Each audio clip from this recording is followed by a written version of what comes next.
Segun Faniran is a civil engineer and holds a bachelor degree in civil engineering from Obafemi Awolowo University, Ife in Nigeria, and has a master and doctorate degree in construction management from Harriet University, Edinburgh in Scotland, and the University of Technology, Sydney, Australia, respectively. Segun's professional career has spanned the public service, academia, and the private sector. He was, over a period of time, the civil engineer with Water Corporation of Oyo State and was the pioneer chief engineer operations of the Osun State Water Corporation in Nigeria, West Africa. He was a lecturer in the University of Building at Deakin University, Australia, and a senior lecturer in the School of Civil Engineering at the University of South Wales, Australia.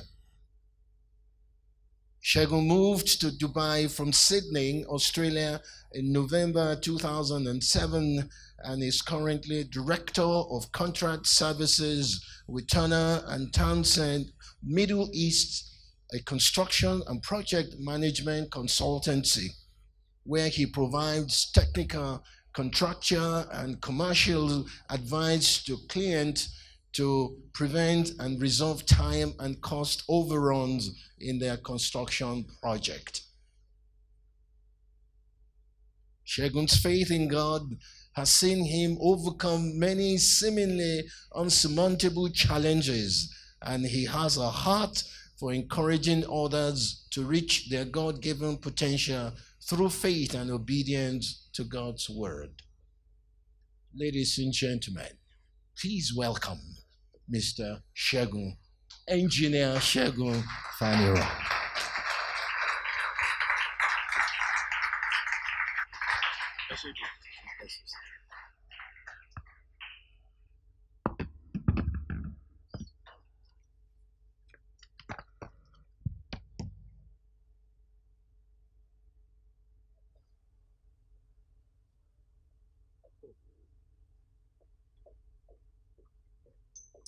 All right.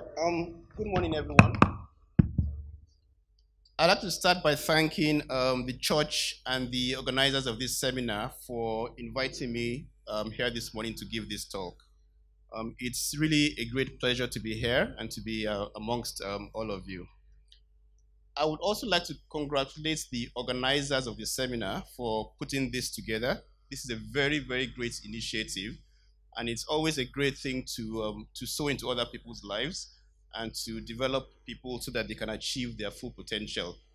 As Pastor Adekoke mentioned, that's one area that I'm always very passionate about, and I'll be talking a bit more about that later on. So I pray that all the attendees of these series of seminars, I pray from the bottom of my heart that you all profit from the gems of wisdom that will be imparted by the various speakers here.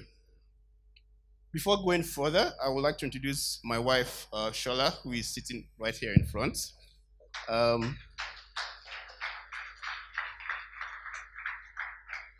Shola and I have been married now for over 21 years. I never knew that time has gone that, that fast, but yeah.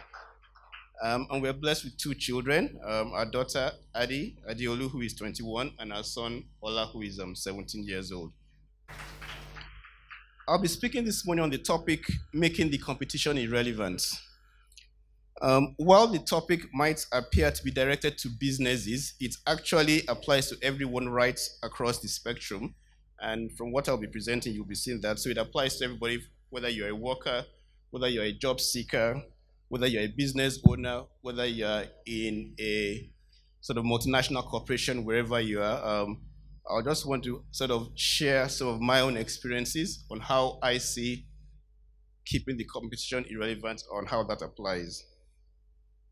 Now, when I first received the invitation to speak on this topic, I asked myself, what does it really mean to keep the competition irrelevant? I mean, you could think of it, of several things. And the first thing that crossed my mind was David and Goliath. You know, David, the shepherd boy, Goliath, the huge giant who was a warrior, and David sort of went out to fight with him. So we're talking about situations of overcoming obstacles and constantly winning against situations, whether they're personal or whether they're business situations. We're talking about always keeping ahead. Hence the picture we have.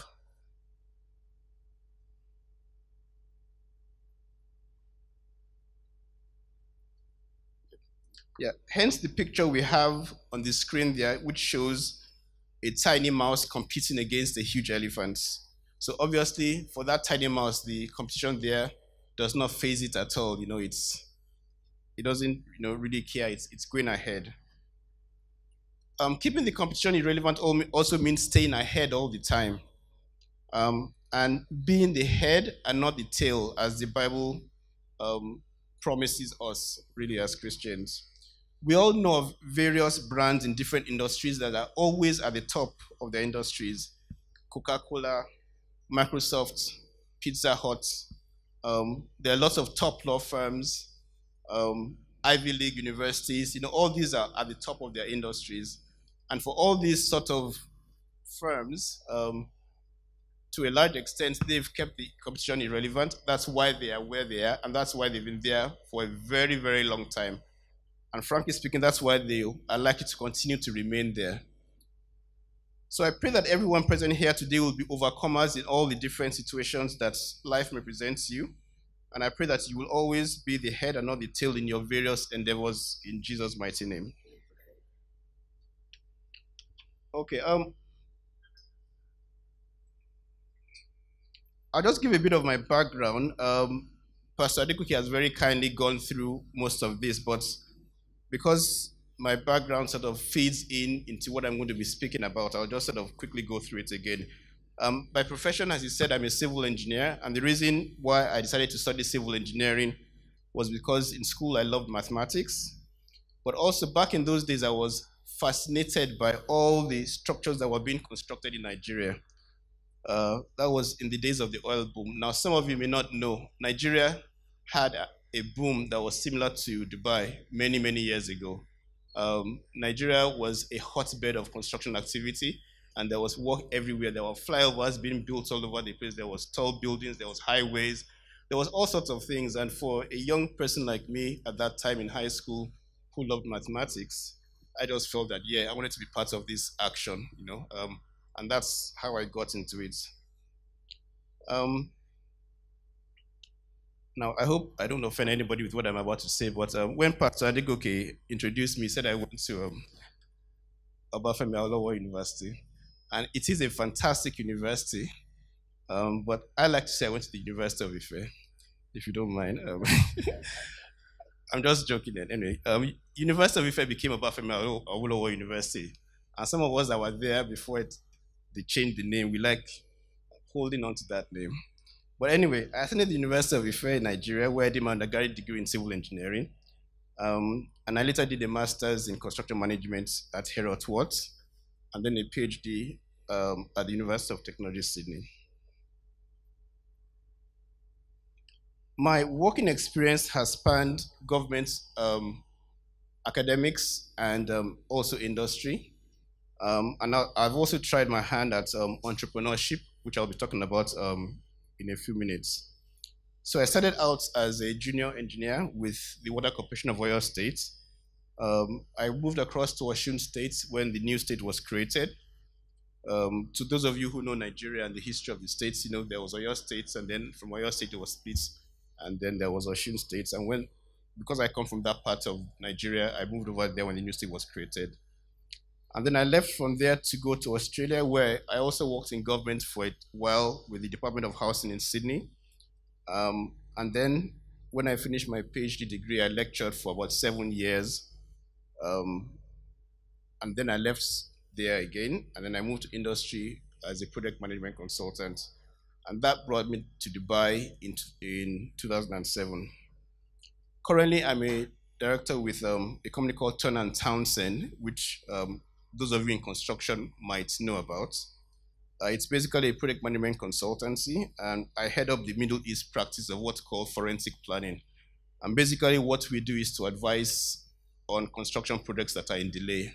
We either help to recover the delay, in other words, to make them finish on time, or if there are disputes that involve, going to court and stuff like that, we provide expert reports to try to identify who was responsible for the delay and so on and so forth. It's a fun area to be in. That's all I will say.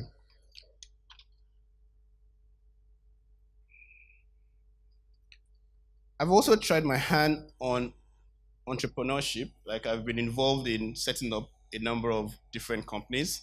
Some have been successful, and some have not been successful. And by the way, when you're involved in unsuccessful business startups, you actually gain a lot of experience, which you then transfer and then use to become successful in the ones in which you are successful. So I've sort of been involved across the range, both successful and unsuccessful. Currently, I'm involved in a particular startup called Construct Africa, which is essentially an online internet-based platform for providing information and data about construction projects in Africa.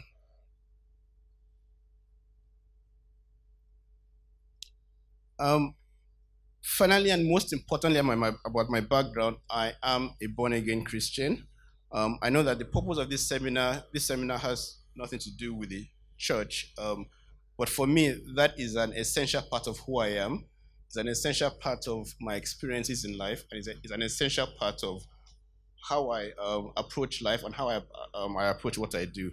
So it's important for me that I bring this out in this particular place. So I'm a born again Christian. My faith in God has seen me overcome several unsurmountable challenges. I like to say that in several instances, I've been in situations where God has literally sort of parted the Red Sea for me. Just as the ancient Israelites, when they were sort of living in Egypt, I've been in situations as well where God has been very merciful to me, and God has literally sort of performed miracles overnight, um, which have pretty much saved me, so to speak. So, because of the importance of this to my experience, I'll be making references in my talk today to my Christian faith and about sort of reaching your potential, your God given potential, by the way, because God has given all of us potentials through obedience to God's word.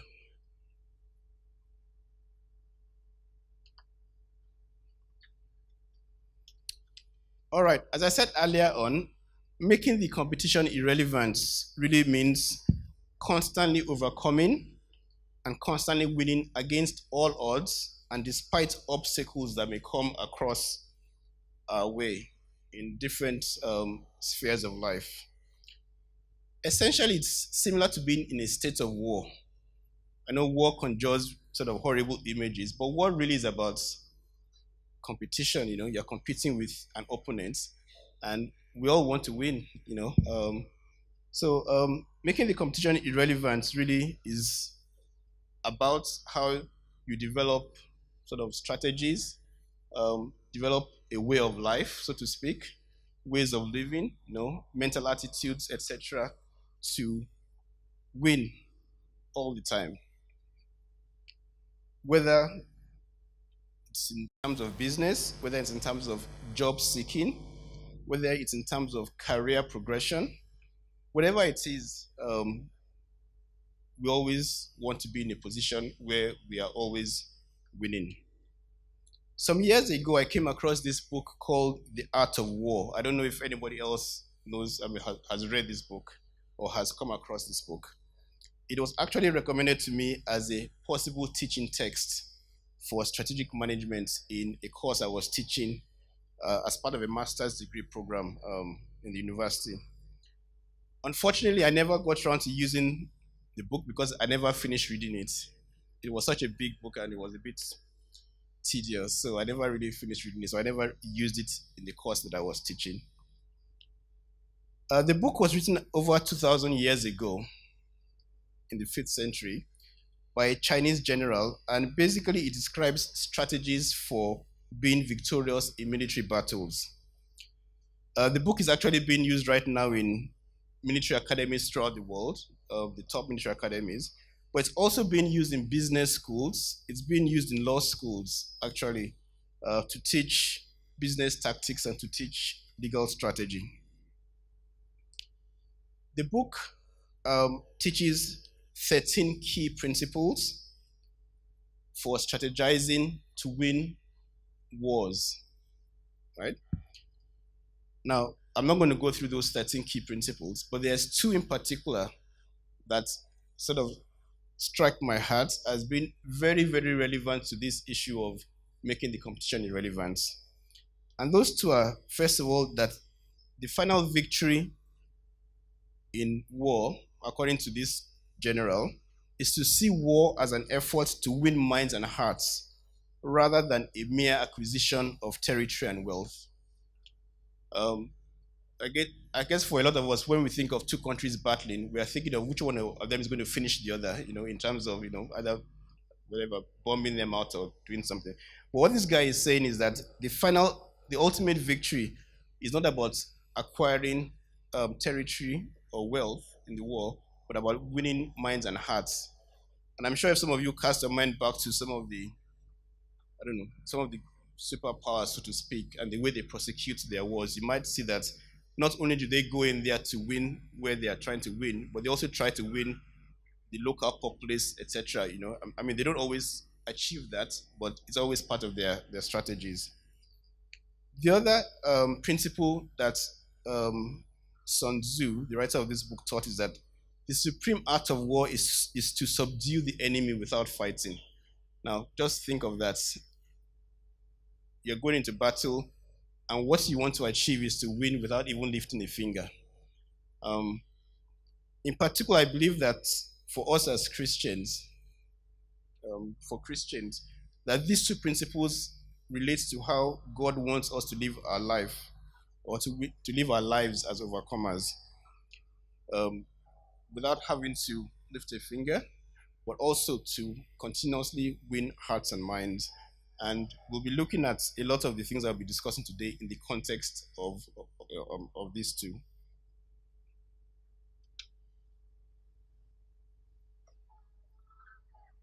So I'll be looking at 5 key points or strategies to consider in making the competition irrelevant and winning our sort of wars in life, in business, in whatever it is. The first is keeping God first always in all we do. And for me, that's the basis of everything. That's sort of the foundation, and it's very important. The second is having a sense of purpose. The third is giving. The fourth is integrity. And the fifth is being on the move, progressing and not being complacent.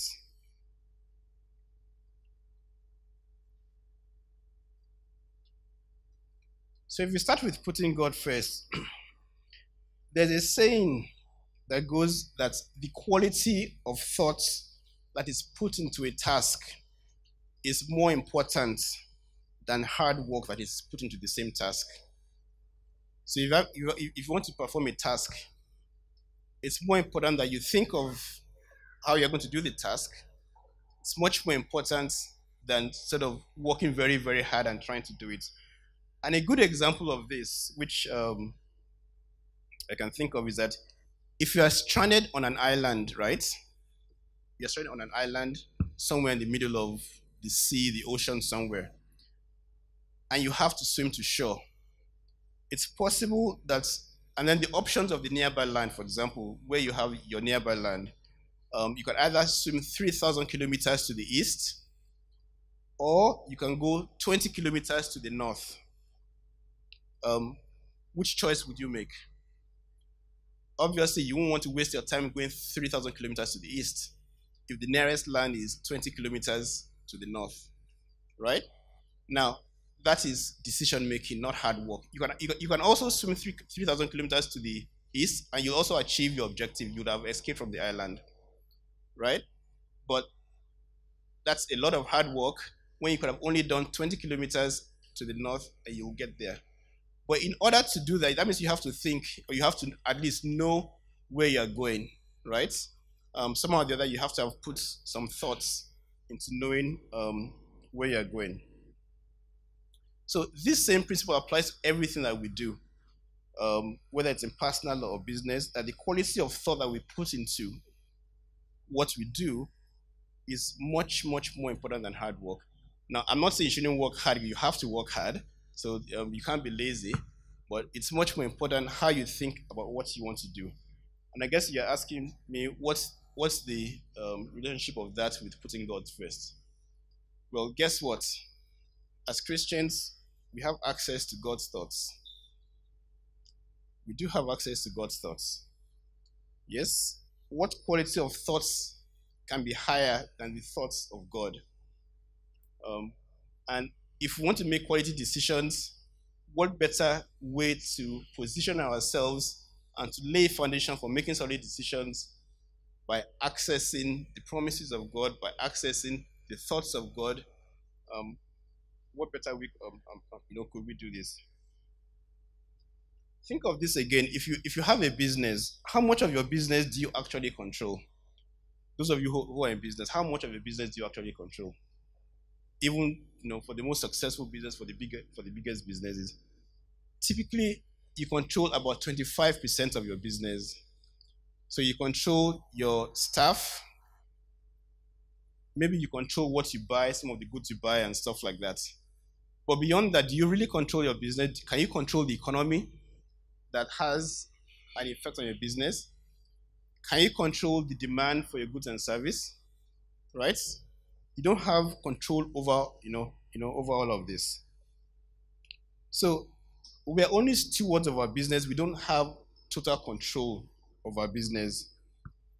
But here's the catch. If we put God first, right, and we realize that we don't own the business, that it's God's business, guess what? If it's God's business and there's a problem, who's going to solve the problem? God is going to solve the problem.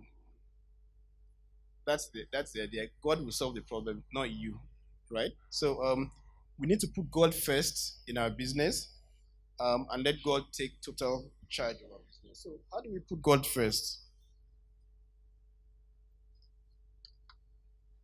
Start each day by committing the day to God. We must make sure that we have a very strong work ethic, in the sense that whatever we do, right, whatever work we do, we work as if we are working for God. And that's really very important. Sometimes at work, some people annoy us, for example, or we don't like our boss, or we don't like a particular client or something.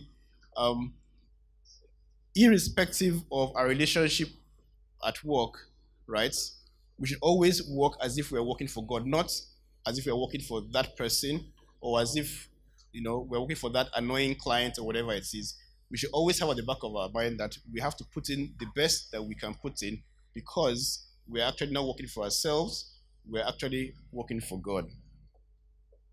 We should always make sure we do the right thing even when nobody sees us.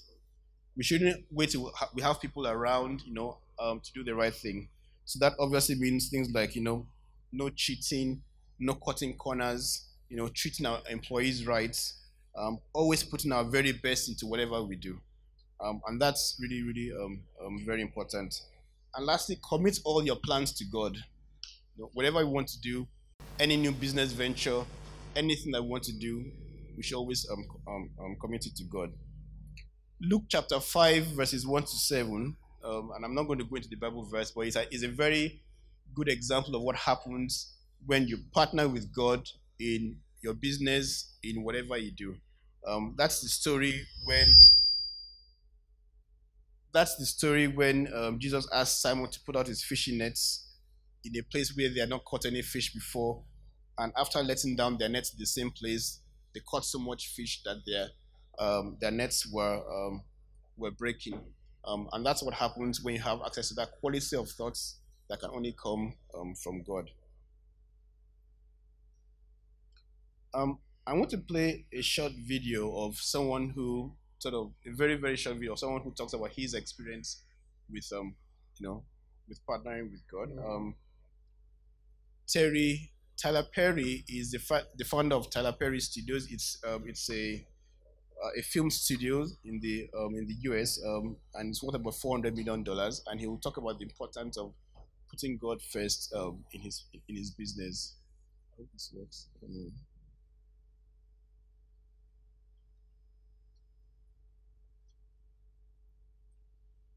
Um, can someone help me?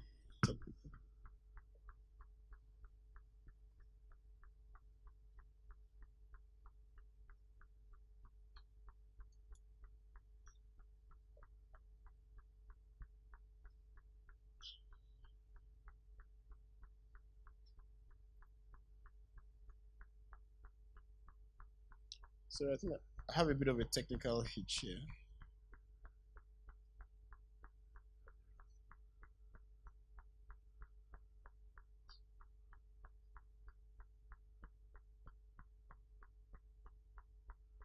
Sorry, one second. Just need to click on it. Mark Twain, the American author, the author of Huckleberry Finn and Thomas Sawyer, that most of you would have read in high school, has said that the most important dates in our lives are our birth dates and the dates we know why we're here on earth, according to him, right? In other words, um, the day we are born and the day we know, in a sense, what our purpose is. We all have different skills, we all have different talents, different things motivate us, different things drive us. Um, but it's always important that as individuals and even as corporate bodies, organizations, that we know what our purpose is, and that we know why, in a sense, we do the things that we do. So you should know yourself, right? Know what you are, know what you're not. And just to give an example of that, in our house, I'm very good at setting targets. I like setting targets. We want to go on a holiday next summer, for example. I know where we want to go to. Might even know what the cost is and stuff like that. Know the different places we want to go to, how much time we want to spend there. But I'm very hopeless at actually organizing how to get there and organizing what we're going to do. So I'm not good at logistics. My wife, on the other hand, is very, very good at logistics.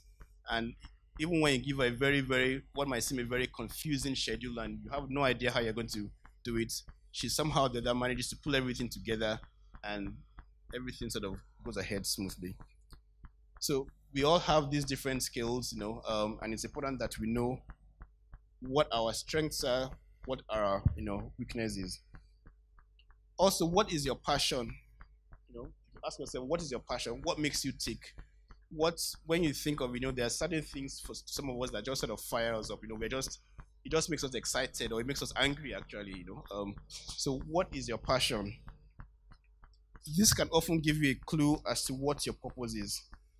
For me, my passion is encouraging people to reach their potential, and that is a passion of mine. For example, at work, because I lead teams and all that, a lot of my teams tend to be very high performing teams because I have a passion for making people achieve their potential. I always end up sort of coaching people and making sure that they actually achieve their full potential in a particular assignment that we're working on. And that's just me. That's what I like doing. Other people, when they manage the same team, focus on the technical aspects. They focus on ensuring that every single thing is sort of done properly in terms of the technical part of it. Now, while I monitor the technical part, my focus is always on the individuals and ensuring that they achieve their potential. I always like to make sure that members of my team are happy. Um, Find out whether they need sort of extra things to use to increase their skill sets. When it's time for promotion, ensure that they are promoted and they're happy. And that's what sort of gives me a passion. And to use another example from again from my wife, she's passionate about children, very passionate about children, and about the well-being of children. And because she's a pediatrician, she sees children, but she goes to the extent sometimes of when children come to see her, she actually gets out on the floor, she plays with them, that sort of thing, because of the extent of her passion. And you then find out that you have children who go home and tell their parents, "Oh, tomorrow I want to go and see the doctor," and they'll say, "Why? Are you sick?" "I'm not sick. I just want to go and see the doctor. I just want to go to the doctor's place." So when you get to the point where you actually have children or people who are actually pulling their parents that they want to see the doctor, then it just shows the extent of connection and the passion that's there. Now we all have certain passions within us. Some people hate injustice. I don't like injustice, for example. Obviously, most of us don't like, but some people just cannot stick hearing that something has gone wrong. And they will just go right to that place. They will risk their lives. They will do whatever it is to at least confront that injustice. Such people are passionate about that. And sometimes if such people then become lawyers, you then wonder why they're all over the place. They're not really making money, but they're making a name. You know what I mean? And sometimes that name then becomes what then propels their profession, what then propels their firm, and what makes them, successful. So if you're in business, it's very important that you know why you're in business and that you know what your passion is. So we can ask the question, why are you in business? So for those of you who are in business, if someone asks you why are you in business, what would your response be? Are you in it for the money to make a profit? I guess all businesses have to make a profit. Are you in business because your parents passed on that particular business to you and you want to continue the family tradition? In other words, it's out of a sense of duty. Are you in business because you want to make a difference? Are you in business because there's a particular problem you've identified that you want to solve?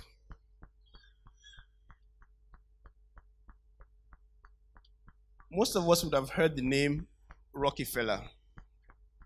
Rockefeller was an oil industry magnate in America many, many years ago, about 100 years ago. He was one of the richest men in America back then, and according to Wikipedia, he's still one of the richest men in recent times in the whole world.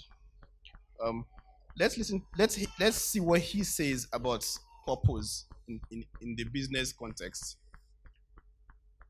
Rockefeller said that the person who starts a business simply because he or she wants to get rich, well, according to him, he says that person is not likely to succeed. Right? So the person who starts simply with the idea of getting rich is not likely to succeed. The person must have a larger ambition, must have a purpose. It's very important to have a purpose in your business and in whatever you do. For himself, he said that having been endowed with the gifts he possesses, he believed he had the gift of making money. He really believed that. And he said that having been endowed with that gift, he felt it was his duty, his purpose, to make money and to use that money for the good of his fellow man. And for him, that was a purpose. That was what was driving him. What was driving him was not so much the money, because he actually felt that that money was a gift God gave him, that he will make money anyway. The question was, why was he making money? Right? And it's always important for us in business to know why we're doing what we are doing. Very often, if you ask people, like when I interview job seekers, for example, and they come and I say, so why do you want to work for us? I say, I just want to work for you. I mean, I'm an engineer, so, and you guys are engineers as well, so I should work for you. No, you have to have a reason, people like that, I mean, generally, they don't have drive, they don't have motivation, because they don't have a higher ambition, they don't have a higher purpose for doing what they are doing, right? And just as a tip for job seekers, if you are going for a job interview, if you're applying for a job, always think carefully before going for that job interview why you want to go to that particular company or why you want to do that particular role. It's not just enough to go there because you have a certificate in that particular field and they've advertised that you want to go there. find out about the company. It could be, for example, that your skill set complements a certain skill set in that company. It could be that you know that that particular company encourages people and you want to, I mean, you're at the beginning of your career, you want an environment where you can advance your career or something. There has to be a reason why you want to go there. Or you think that there's something that they're not doing quite right, and you feel that if you get there, you'll help them to solve it. So, two very important lessons we can learn from this chap: that the person who starts a job simply with the idea of getting rich won't succeed. So, money shouldn't be our driver. And secondly, even when we make that money, there has to be a higher purpose for what we do with the money.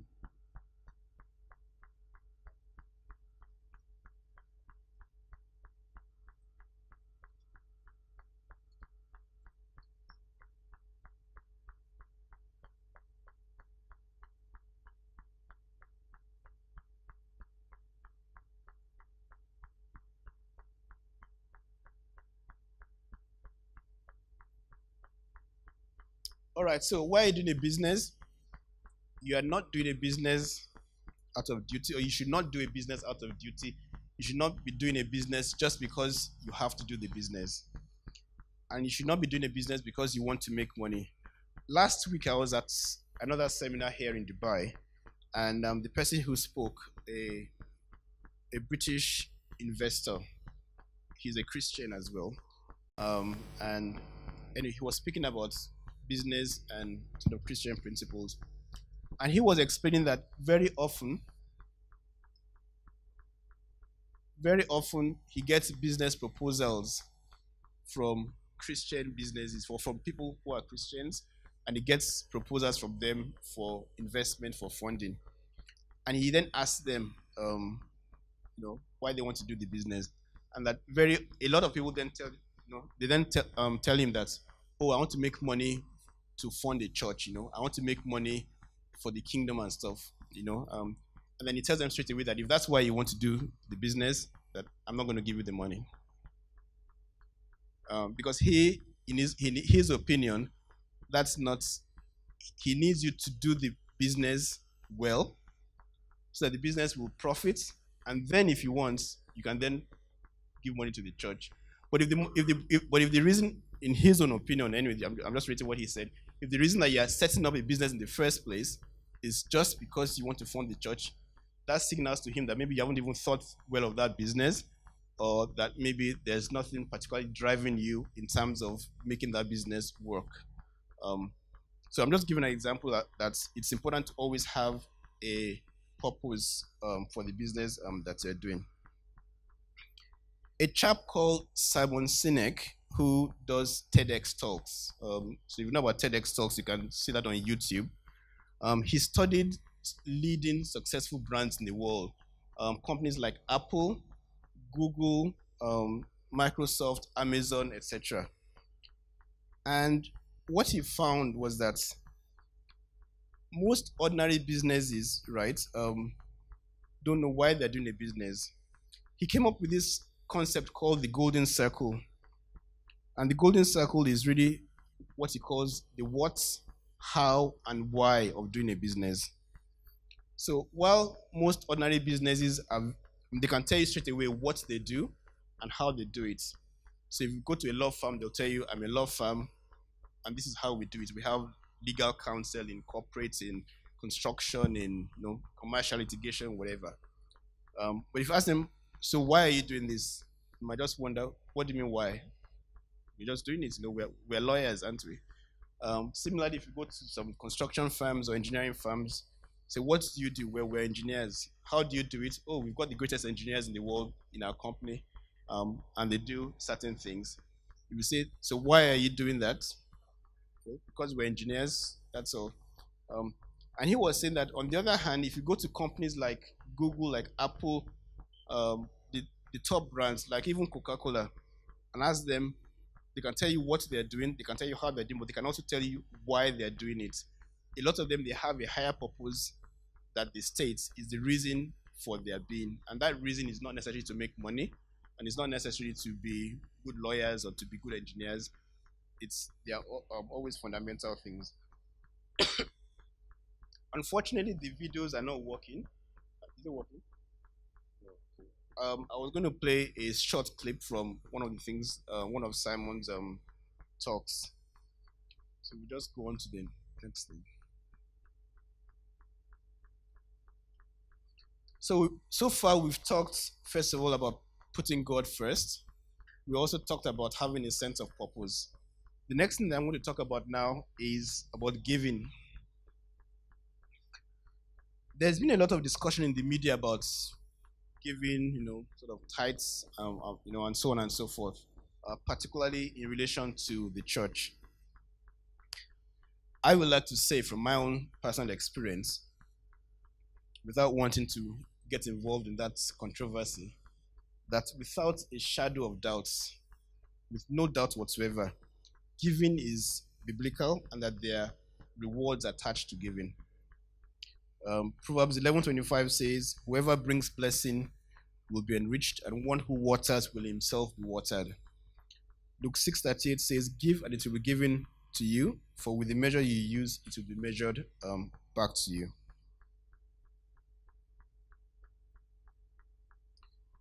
But note, you can't bribe God. So you can't give in the sense that, okay, because I have a problem, or I need a certain amount of money, so I'm going to church today, and then I'm going to put money there, and as a result of that, God is obliged to give you money. It won't work that way. As I don't believe it works that way. It's important that you make it a habit, make giving a habit, right? And giving is a really, really fundamental part of, in a sense, laying a foundation for yourself to be successful. And I'm not talking here about prosperity and stuff. I'm just talking about just placing yourself in a situation where, yeah, I mean, you are just able to to surmount problems, where you're able to have access to other people, that sort of thing. Giving is a very, very important thing. Giving should be done from the heart. The Bible says that, for God loves a cheerful giver. It shouldn't be done out of obligation that you think you have to do it. It's something that you do because you want to do it. If you go to a lot of financial seminars, giving is actually taught. And I'm not talking about church seminars. I'm not talking about anything to do with religion or Christianity. Financial seminars run by London Stock Exchange. I mean, I went to a couple in Sydney.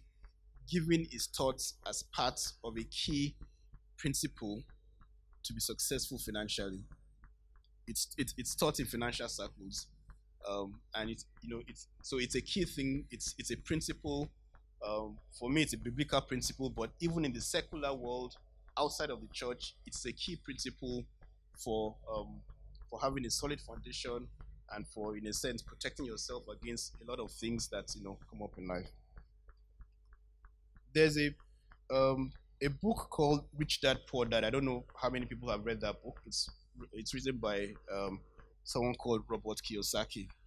And Robert Kiyosaki, he talks about his two fathers. He had a rich father and he had a poor father. His poor father was his biological father, and his biological father taught him all the normal things, go to school, be a good boy, and get a job and get, and all that. His rich father taught him how to make money. His rich father is somebody that he knew, and that one sat down and walked him through principles of making money, all sorts of things. But one of the things, and there's a whole section in that book on it, is giving. There's a whole section in the book on giving, and he taught him that you have to give regularly, constantly, make it part of your life to always, always, always be giving, and that giving is part of achieving financial prosperity or financial, satisfaction, whatever you want to call it. Now, giving is not necessarily limited to money. Giving of ourselves, so we can give by being mentors to other people.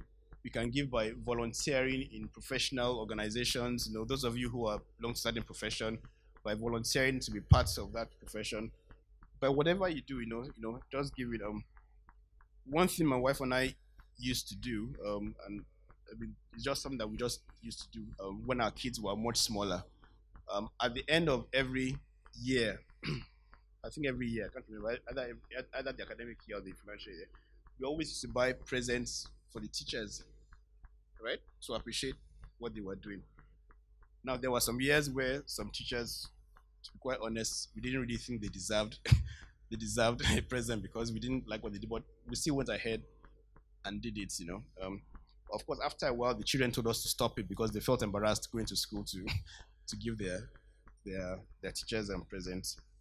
Um, Sometimes as well, when we sort of travel to to Nigeria, we actually seek out either motherless babies' homes or those sort of places.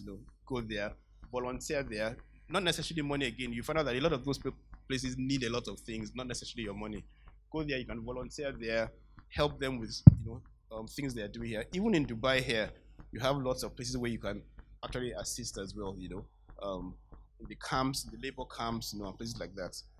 So giving is not necessarily only about giving money, giving your time to other people and to very laudable initiatives. As a business, it's important that as a business, giving is part of a business, right?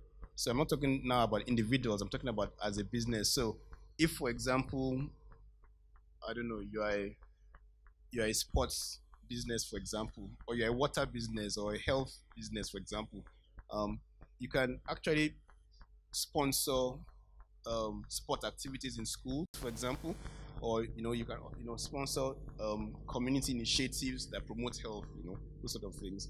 Um, a lot of the successful businesses, if you look at them, of the top brands, they have a lot of things that they always give away free of charge. And when I say free of charge, again, it's not necessarily money because it's not money. Sometimes we don't realize it. You go to websites, for example, and you can find free information about certain things. So if, for example, you're a tour operator, you bring people from Nigeria, for example, or from India, to come to Dubai as tourists. Provide information on what Dubai is, for example. Provide information on even things to do with visa, for example. Provide free information that assists other people. Set up information seminars, that relates to your area of practice. Scholarships, summer camps.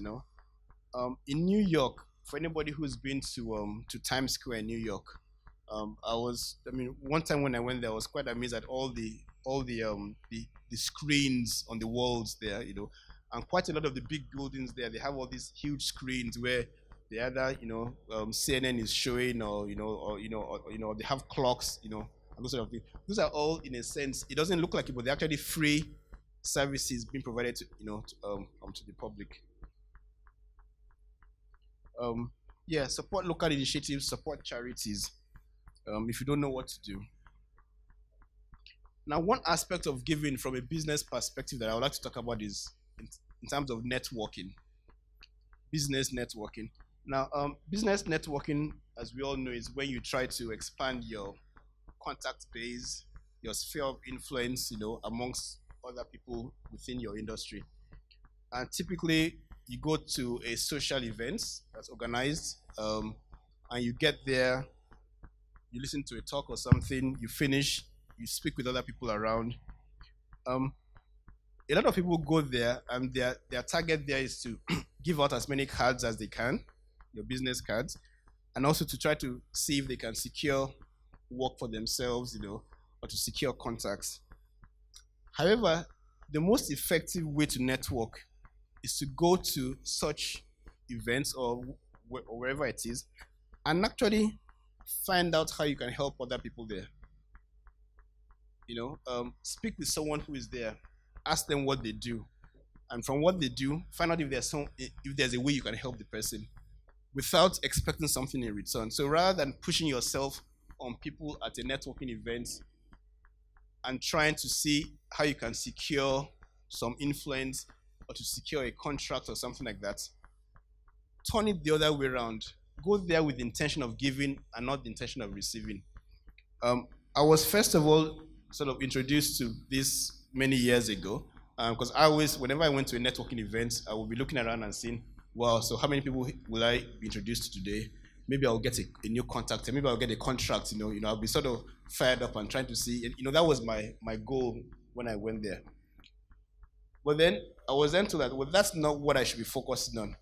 I should speak with people who are there, find out what they do. Usually they are fellow engineers like myself, but when you talk with them, they will say, "Oh, I work for a particular company.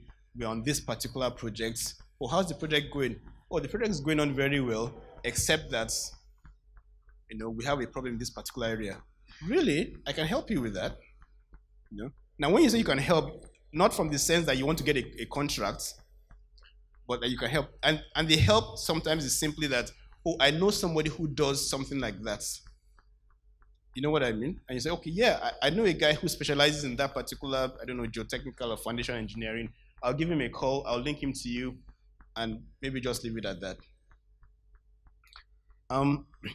Very often, we get people who inquire before I joined Turner & Townsend, I used to be with a company called Hill International, and Hill does a lot of project management. And sometimes people will call us and say, oh, we have this project that's coming up. We need certain guys, and we know that you guys have. And it could be at that time we're busy, and we just say, well, we're sorry, we don't have. However, we have there's another company who is actually our competitor, our rival, and they're very good because we know they're good. And the fact that they're a rival doesn't mean that they're not good. Give them a call. We know that they can do this, right? Help as much as possible other people, and the more you help other people in your business, the more your influence will grow. The more the sphere of influence will grow, and the more you will then receive as well as a result of that. So effective networking should actually be about finding out how you can help other people, expecting nothing in return. That's very key. And in the process, widen your circle of contacts and your influence. And that is very, very important in terms of broadening your base. Unfortunately, again, we're skipping another video. I was going to sort of talk a bit, but Strive Masiewa, as some of you might know, is a Zimbabwean businessman. He's the founder of Econet, which is a telecoms firm in Africa, and he was going to talk a bit about giving from a business perspective, but unfortunately the video is not working. Okay, the fourth thing we're going to talk about is integrity. Proverbs 22:29 says, "Do you see a man skillful in his ways? He will stand before kings." As a business and as an individual, it's very important that people trust you. Very, very, very important. That people trust you and that you develop a reputation for being reliable. This is very, very key to you staying ahead of your competitors. Very, very, very key. It's very key to becoming a business leader and to developing a competitive edge, that people actually trust you and they rely on what you are doing. Very simply put, your word should always be your bond, and people should expect you to deliver whatever service or products you promise to deliver. Now, at Turner & Townsend, where I work now, we have a business culture, an organizational culture, where we always aim to be what's called a trusted advisor to our clients. That's our aim. In anything we do, the technical part is secondary. You're expected anyway to deliver technically. That's not something you start striving after. The important thing as a business, from a business level, is to finish each project in a position that we then become a trusted advisor to that person. And what does it mean to become a trusted advisor? It means to have performed to the point that your client actually relies on you. Your client won't want to do anything without asking you first. I've been involved in some projects right now and they are finished, where the client still calls us, even from Muscat to Man. They call me and they say, well, we're just having this discussion. We just wanted to find out what your opinion is. they're not going to pay me for that opinion. They're just asking me because they just want to know. In other words, they feel so reliant on you that they don't want to do anything without asking for your opinion. And that comes about as a result of them trusting you. It comes about as a result of integrity. And by the way, integrity means that you're always doing the right thing, whether people see you or not. So it's not just when you're in front of your client and then you start trying to say the right words. Even when your client is not there and you're doing a particular item of work and you know he won't find out if you do it wrongly, you still have to do the right thing because it might work out today. I can tell you, one day you'll be, you'll be caught. So integrity, becoming a trusted advisor to your clients, your customers, is very, very key to developing a competitive edge and, in a sense, rendering the competition irrelevant.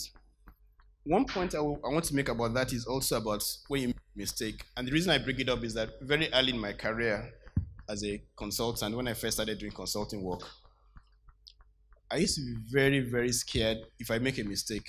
Like if I make a mistake, I'll be so scared and I'd rather want to hide it from my clients because I felt that if I tell him that, well, that's the end of it. But I had a boss then who actually told me that, look, as a matter of fact, when you make a mistake and you let your client know, your client actually trusts you more because they know that you're an honest person. They know that they can rely on you. They know that whatever you tell them is what it is, right? So if you make a mistake and you tell your client, oh, I'm sorry, I was supposed to give you this product, but in actual fact, this is what we gave you, and we've just realized that that's what happened, right? Or, in my case, for example, I do a calculation of some sort, and I come up with a particular answer, but I found out that I pressed the calculator wrong or something like that, and somehow or the other, it was the wrong answer. And I called the client up to say, sorry, the report we issued you yesterday was wrong. This is the right report. It's now been corrected. Sometimes it might mean that there are financial penalties. If that's the case, you just have to accept those financial penalties. But it's always important that you admit your mistakes, that you're honest, and that you say the right thing. And I also want to say that it's always easier and cheaper to retain existing clients. So if you have a client base, it's much easier and cheaper to retain your existing clients than it is to make a new client. So what does that mean? It means you want to treat your existing clients well. It means you want your existing clients to trust you and to always sort of want to come back to you.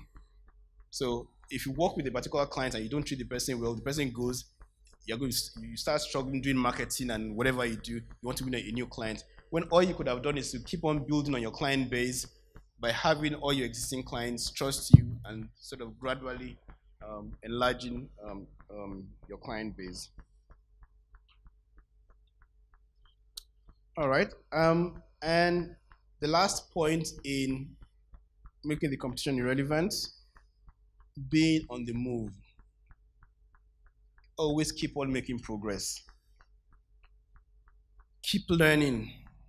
Keep doing new things. Always stay ahead of the competition. Even if you don't stay ahead of the competition, don't fall behind the competition. Right? Always keep on the move. Don't be lazy, very, very importantly, don't ever think you know it all. A lot of us become sort of experts in our industry. And then you sit down and say, well, I'm an expert, everybody knows me. And you forget that knowledge keeps on changing or keeps on improving. And you don't improve yourself. And then one day you wake up, you're no longer an expert again. Things have changed and you've been left behind. Just this week, it was announced in the US that a chain of stores called Toys R Us. I don't know if anybody knows Toys R Us. Toys R Us is closing down. They've gone bankrupt. Why are they bankrupt? Because of the internet. They didn't keep up with the times. They felt that, well, everybody likes us. We have the best toys ever. And yes, they have fantastic toys. I mean, we used to buy toys for our kids from Toys R Us. They have very, very good toys. They're not expensive, I think. I can't remember, but they're a very, very good toy store. But people have actually shifted. A lot of people now, they don't buy things in stores anymore. They buy things on the internet. Over Christmas in the States, in most of the, people do all their Christmas shopping, a lot of it over the internet, and these guys were still maintaining shops. and people were not going to those shops anymore.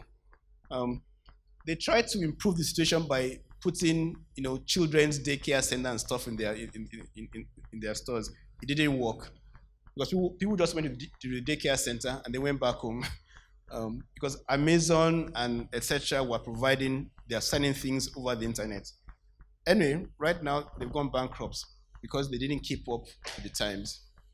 So it's important, and also don't listen to people. A lot of us, when we become bosses, people, your subordinates, your employees tell you, "Oh, excuse me, sir, we like you. You're very good. You're the best in this business," and then your head starts swelling. Don't believe them. Okay, don't believe them. Always be on the lookout. Always keep on learning. Always try to be at the forefront of your industry. When I was when we were in Australia before we moved here, we used to go to a church called Hillsong, and the pastor of the church then, Pastor Houston, he used to tell us that once a month or so, he used to hang out with his children. He says hang out, he used to go and play with his children. And you say, okay, so what's that got to do? He would follow his boys, he would follow them out, and just. He said the reason he did that was because he wanted to know what was the latest thing in town. He wanted to know what was the latest thing. He wanted to know how the youths were thinking, because those guys had the ideas. Yes, he's wise, he's old, he knows all these things, but there are new things coming up, right? Which you will never know because his friends don't know. His friends are old as well, like him, So he used to hang out with his children, and while they are talking, he would just sit down and just be listening. And the children didn't know that he was making notes. So, okay, so that's the latest thing. Okay, that sort of thing. So he used to always, that was his own way of keeping her, keeping her fresh. I wonder if how many of us here know about blockchains and cryptocurrency, and stuff like that. Now I don't know much about it, but one thing I do know is that it's coming up now, right? And in a few years' time, it's going to define business models again. It's going to define the way contracts are being done. It's going to affect lawyers. So if you're a lawyer here, better start thinking. It's going to affect how lawyers, operate. And it's also going to affect currencies, because cryptocurrencies, we're talking to internet-based currencies. Right now, a lot of people are sort of denying it, etc. But a lot of the top firms, like the Ernst and Young and so on, KPMG, etc., they've actually begun to research it and to develop business models, based on that.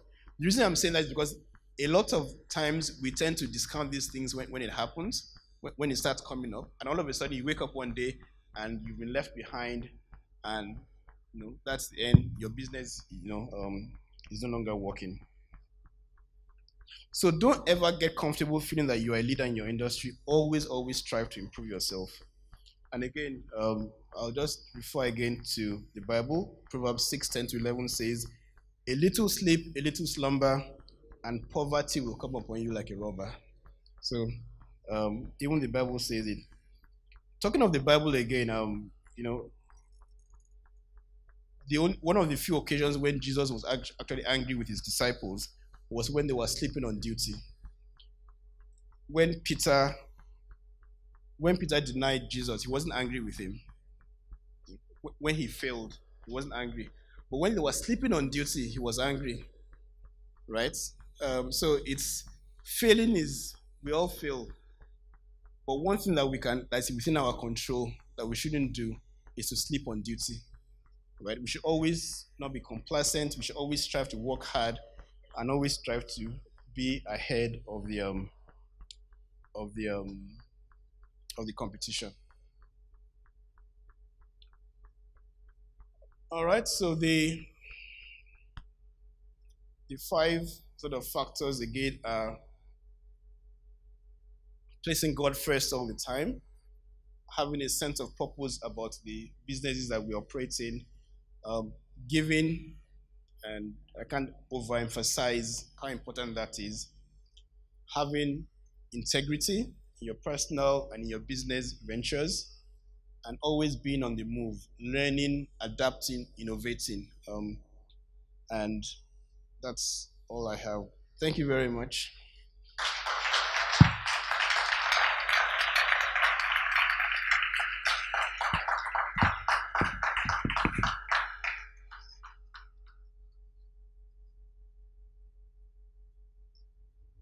Yeah, would like to first apologize that the video messed up.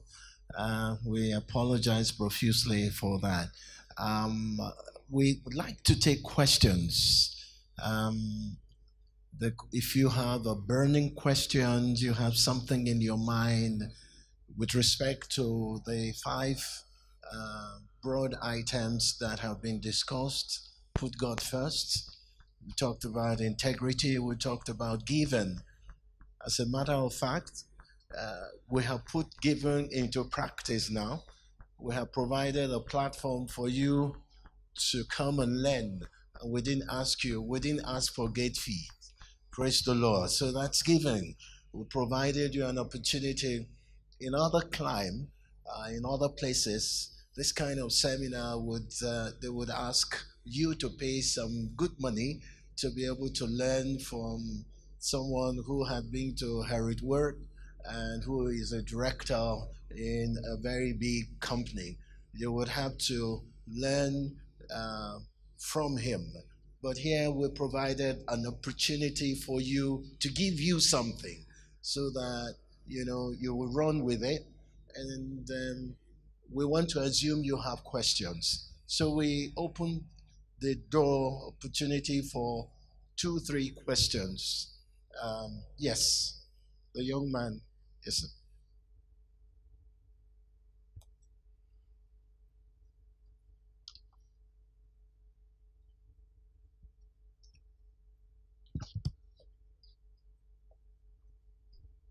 Hello. Thank you very much, sir, for the topic, for taking us on that journey, sir. And I'm so glad that you are an academic person, and that's why I'm going to have this question. And the question is going to be based on the two first points, which is God and purpose. I was with a friend some few times ago, and the friend was telling me, Benga, you are through to education, you need to go for your PhD, for your master's, for your PhD, then for your doctorate degree, and everything like that. I want to ask, is getting all this certificate part of making the competition irrelevant? And also, because there's a part in the Bible, Proverbs 28, verse 19, that says, where there's no vision, the people perish. Which at times to be an educated generation without purpose is a wasted generation.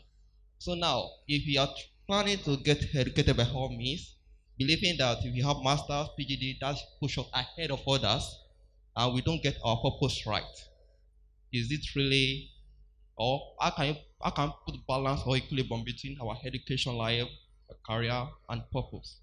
Thank you, sir.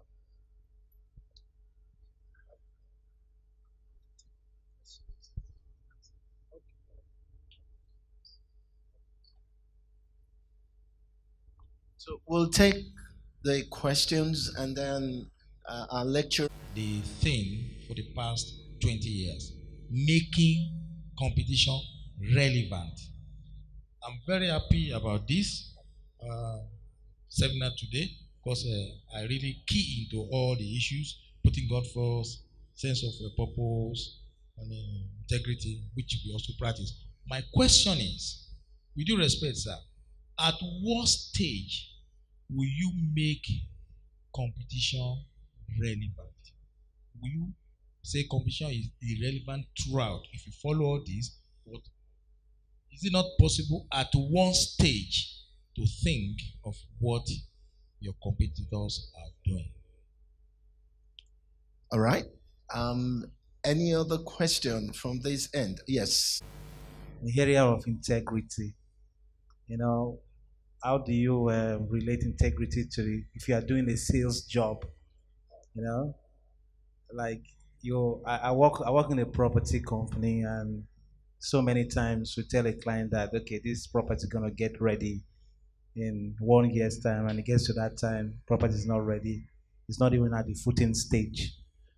So how do you, at what stage, at what point in time do you try to like make to make your integrity, I don't know how to put it, but how do you relate integrity to sales? And that's my question. That you maintain your integrity. There's no shortcuts. There's no saying that, well, this is a particular instance that, it doesn't work this way here. We have to sort of cut corners. You are referring, you said you're in property, that sometimes you tell a client that a building will be ready in a year's time. It's not yet ready. It's still at foundation stage. First of all, when you're advising your clients, you want to advise your clients to the best of what you know at that particular point in time. So if at that particular point in time, I don't know the circumstances under which you're advising your client, but if you tell your clients that as of right now, we plan to have this property ready in a year's time, that's the plan. If they insist that you guarantee, if you can't guarantee, you have to say that you cannot guarantee. But the plan right now is to have it ready in a year's time. It's always best to say the truth and nothing but the truth to the extent that you know what it is. Very often clients ask me as well, when we have a particular project or a particular commission, and that's one problem that we always have anyway, because you have to estimate how long it's going to take to do a particular job. And I can tell you that 9 times out of 10, or even 10 times out of 10, it takes longer. But we always tell the clients, this is our estimate of how long it's going to take. Some clients that want certainty might just say that we're only going to pay you based on that period of time, which means that if you take longer, they won't pay you. Well, that's fine sometimes. But we never sort of say, definitely, we always sort of place it in context. We always caveat it and say, based on what we know, based on the information available to us, this is how long it's going to take. But bottom line, always, always, always tell the truth. And if you make a mistake, tell your client you made a mistake. I think what you're referring to, if you promise your client something, because some people do it sometimes, and it annoys me as well. You promise something, you say it's ready next week, and the next week comes, you say, no, it's going to be 2 weeks now, without apologizing for the fact that you promised him 1 week previously and explaining why it took longer. Now that's where the problem usually is. But if you keep on sort of telling a lie every time, it's going to be next week, next week, that's when people start getting annoyed. So always tell the truth. Based on the information that you have, this is what it's going to take. If it doesn't take that long, apologize. You thought it was going to take that long. Things have changed. Or as a matter of fact, well, it didn't work out on site. Some guys were slow, or you guys were slow. I mean, admit it, and then, but always just tell the truth. So, I mean, that's my take on it. I think you should always tell the truth. Okay? Does that answer your question? Okay. Making competition relevant. You were asking, at what point does the competition become relevant? In a sense, the competition is always relevant. My own context about making the competition irrelevant is in the sense that you're not spending sleepless nights, first of all, trying to outdo the competition. Number 2 is to put yourself in a position such that you naturally are always ahead of the competition, just naturally, just by the way things happen. And that's what I refer to as making the competition irrelevant.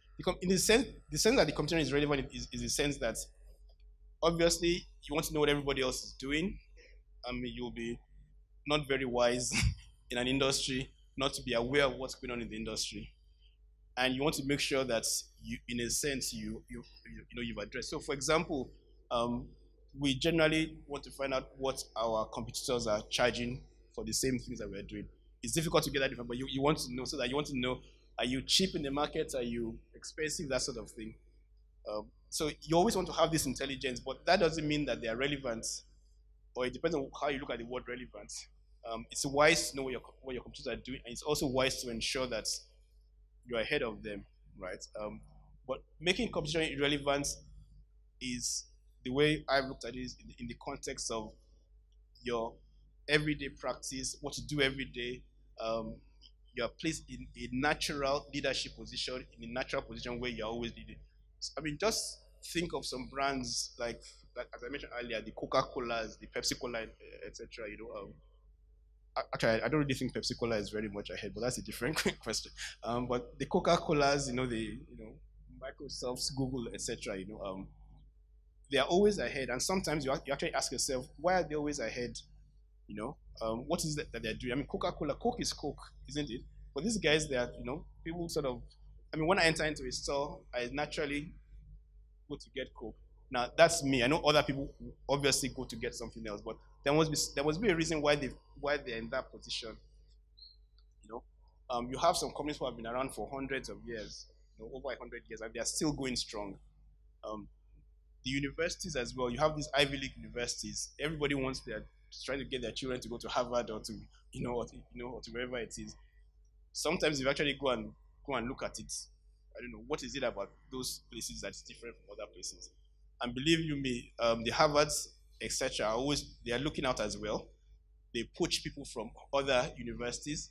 If they see that there's a good professor somewhere in a particular area, they might go and offer that person more money, to come there. So in a sense, the competition is relevant because they are looking out, but at the same time, the fact that they're pushing that other person is just to make sure that they are in the lead, and they are indirectly making the competition irrelevant again. So it's a bit of a catch-22 situation.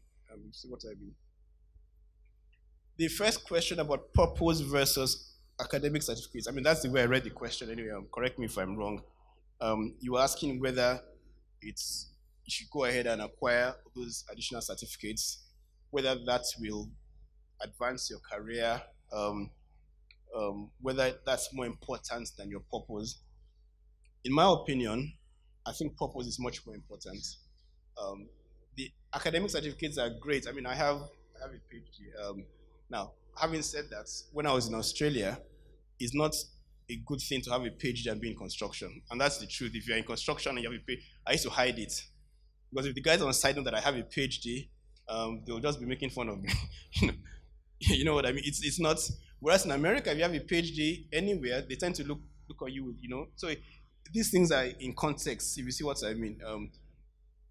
Your purpose is really what I think is more important. And we tend to make the issue of your purpose it to be a bit of a mystery. It's like there's something mysterious.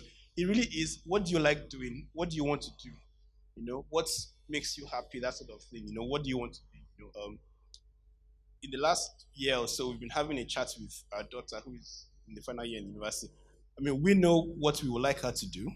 I'm sorry, we know. But the important thing is not what we want her to do. What does she want to do?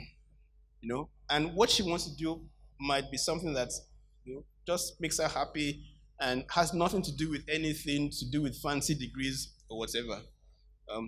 We have a family friend, for example, whose brother loves teaching. That guy, he just loves teaching. He's so happy when he's going to work in the morning, when he's going to teach children. He loved teaching to the point where even the principal of the school he was in Nigeria was wondering, it's not usual. Young people, it's almost like teaching is not meant to be a good profession. But this was younger, he just loved it, and that for him was a sort of a purpose.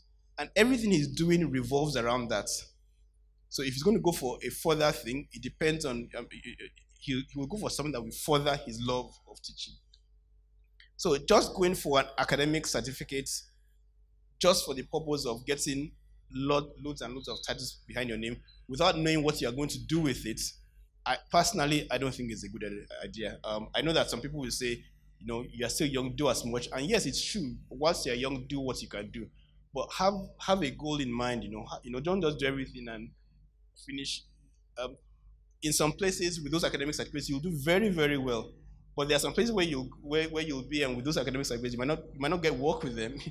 So what's the point? So first of all, define what you want to do, right? If in your particular industry, if your boss has told you that you should go and get additional certificates, fine, go ahead and do it because you've been advised maybe in your industry it's required to do it.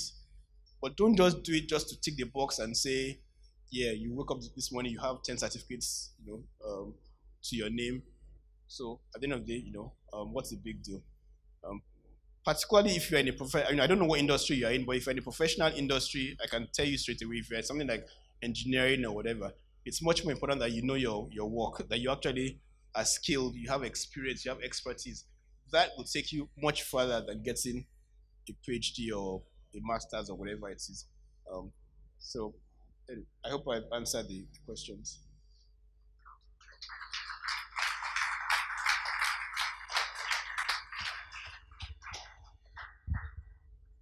We actually have come to the end of this beautiful, wonderful seminar.